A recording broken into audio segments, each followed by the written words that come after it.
Bonjour à tous et bienvenue sur boursicoté.com pour cette nouvelle analyse technique Forex, matières premières et crypto-monnaie avec une paire de devises euro-dollar qui repasse au-delà des 1.0670. En fin de semaine dernière, je vous indiquais ici que le double contact juste au-dessus des 1.05 serait un petit signal de retournement s'il était confirmé par une rupture ici de cette zone horizontale. On l'a eu ce signal, puisque après justement le week-end, on est venu rouvrir directement au-dessus de la zone donc, des 1.0670 et que l'on s'inscrit ici dans une reprise haussière. Donc globalement, on est sur une phase de retournement. On voit ici, on était sur un mouvement baissier. Double bottom ici sur cette phase. Alors c'est entre le double bottom et ici la hanse avec tasse. Bon, toujours est-il que par rapport à cela, la rupture de cette ligne majeure nous envoie des perspectives de retournement.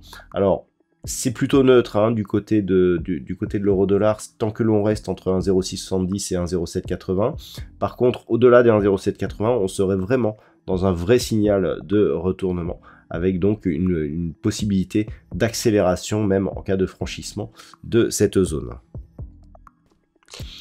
Au niveau de la paire de devises livre sterling contre dollar américain, nous avons là aussi un signal de reprise. On avait ici un signal de cassure de la zone des 1,1850. Je vous avais indiqué que c'était potentiellement un signal qui pouvait déclencher un double top.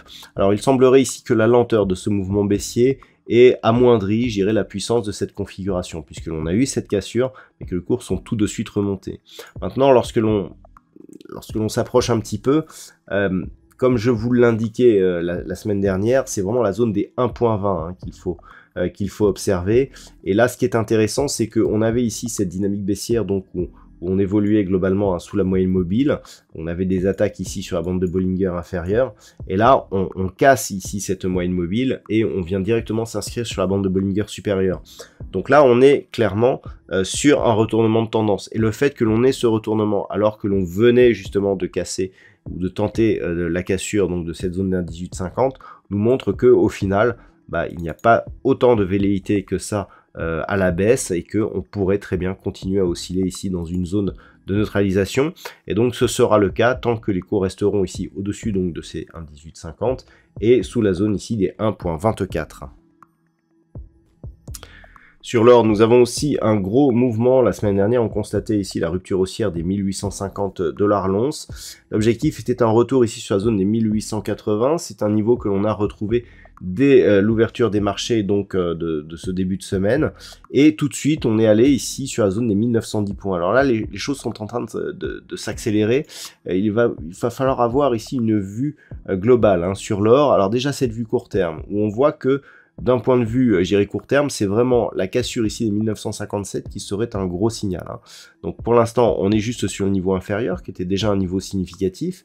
Mais globalement, lorsque l'on regarde ici en daily, on voit que justement, on est en train de revenir sur des niveaux qui, en cas de cassure justement de cette zone des 1957, peuvent nous rouvrir un retour ici sur les points hauts historiques du métal jaune, proche des 2070 $ l'once. Donc on est vraiment très proche, puisqu'on l'a vu précédemment, en cas de rupture des 1957, on a quelques petites zones secondaires, effectivement, mais c'est vraiment ce niveau majeur qui fera office d'objectif. Donc c'est ce qu'il va falloir surveiller, tout simplement, à savoir ici, maintenant que l'on est sur cette zone des 1910, voir un petit peu ce qui se passe, vu qu'on a quand même une configuration surachetée avec des histogrammes qui sont assez hauts, voir si on n'a pas une phase de consolidation. Si tel était le cas, tant que l'on reste ici au-dessus des 1880 $ l'once, on reste dans une dynamique haussière et potentiellement forte. Par contre, sur rupture, là, on commencera à avoir des signaux d'affaiblissement. Et si les cours parvenaient ici à casser directement cette zone, 1957-1960 serait la zone d'objectif avec potentiellement, en cas de rupture, une poursuite en direction des niveaux historiques du métal jaune. Au niveau du pétrole, le brut léger américain reste au contact de cette zone de support. On a cru attaquer ici la zone de support des 75, voire même celle des 73 $ le baril. Les cours se reprennent. Attention, hein, une rupture ici de cette zone des 70,40, eh bien, relancerait la dynamique moyen terme qui est toujours baissière hein, sur ce WTI. Là, on a une phase de neutralisation qui dure depuis maintenant quelques temps, hein, puisqu'on est rentré dans cette zone ici en décembre de l'année dernière.